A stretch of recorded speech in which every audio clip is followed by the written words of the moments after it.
આજે આપણે જે પાઠ ભણવા જઈ રહ્યા છીએ એ પાઠ કે ભારત દેશને આઝાદી અપાવવા માટે કેટલા આંદોલનો આપણા દેશની અંદર કરવા પડ્યા, કેટલાય શહીદોએ પોતાનો જીવ આપી દીધો, બલિદાન આપ્યા. તો ભારતને આપણને ખ્યાલ છે કે બ્રિટિશરો જ્યારે આપણા ભારત દેશની અંદર આવે છે અને ત્યારબાદ પોતે વેપાર કરવાના બહાને પોતાની કૂટનીતિ દ્વારા ભારતની અંદર પોતાનો પગ પેસારો કરી અને ભારત દેશને ગુલામીની જંજીરની અંદર બાંધી દે છે.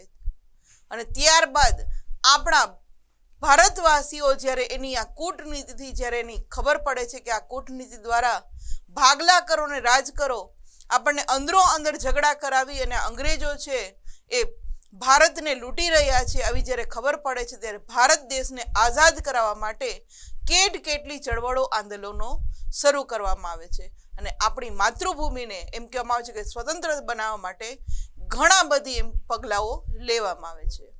તો આજે અહીંયા આપણે જે વાત કરી રહ્યા છીએ કે ભારતની રાષ્ટ્રીય ચળવળો, ભારત દેશને આઝાદ કરવા માટે જે કઈ ચળવળો ચલાવવામાં આવી હતી એની માહિતી મેળવીએ. સૌપ્રથમ વાત કરીએ વિદ્યાર્થી મિત્રો, તો બ્રિટિશરો જે ભારતની અંદર વેપાર કરવા માટે આવ્યા હતા, આ બ્રિટિશરોને ભારતની રાજકીય પરિસ્થિતિથી પરિચિત થઈ જાય છે કે પોતે આવે છે વેપાર કરવા, પણ એને રાજકીય પરિસ્થિતિ ખબર પડે છે કે ભારત આટલો સમૃદ્ધ દેશ છે છતાં પણ ભારતના જે રજવાડાઓ છે એની અંદર એકતા નથી. એને દરેક રાજકીય પરિસ્થિતિની ખ્યાલ આવે છે કે ભારતના રજવાડા છે એ અંદરો અંદર જ ઝઘડા કરી રહ્યા છે. જે કંઈ દેશી રજવાડાઓ હતા એની આપણે વાત કરી રહ્યા છીએ. ભારતની એમ કહેવામાં છે કે રાજકીય ખટપટો, કારણ કે રાજા છે, રાજાકીય શાસન હતું આપણે ત્યાં, એટલે રાજાને મન જે સારું એ સારું, જે ખરાબ એ ખરાબ, અને કેટલા બધી ખટપટો છે એ ચાલતી હતી. અને જેના કારણે એમ કહેવામાં આવે છે કે આ બ્રિટિશરોને આંતરિક નબળાઈનો ખ્યાલ આવી જાય છે. એટલે ભારતની રાજકીય ખટપટો અને આંતરિક નબળાઈનો લાભ લે છે આ બ્રિટિશ ઈસ્ટ ઇન્ડિયા કંપની, કે જ્યારે 1608ની અંદર સૌ પ્રથમે ભારતની અંદર વેપાર કરવાના બાને આ બ્રિટિશ ઈસ્ટ ઇન્ડિયા કંપની ભારતની અંદર આવે છે.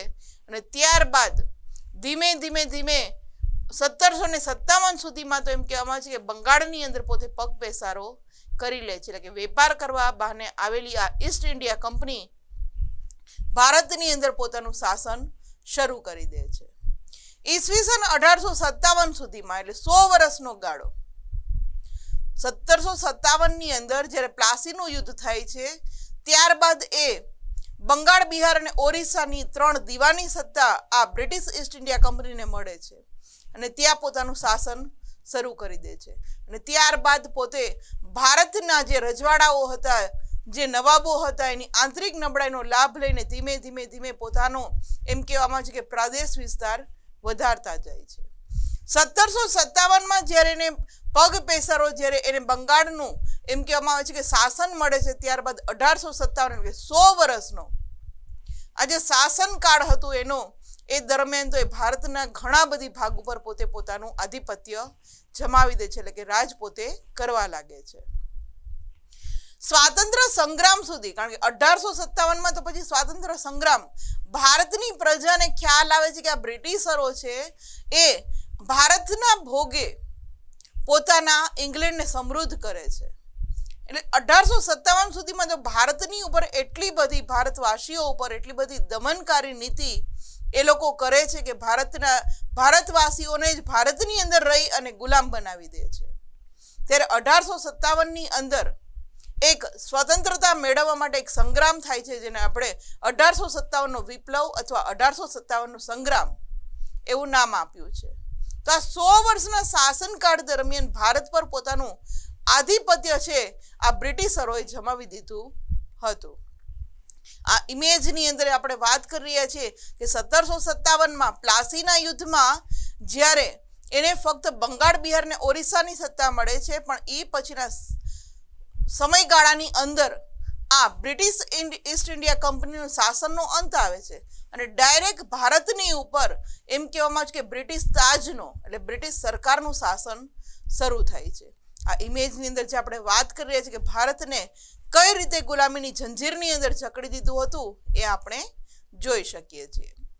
ત્યારબાદ વાત કરીએ વિદ્યાર્થી મિત્રો તો અંગ્રેજોએ પોતાનું આધિપત્ય જમાવવા, વિદ્યાર્થી મિત્રો બ્રિટિશરોએ એટલે કે અંગ્રેજોએ પોતાનું આધિપત્ય જળવાય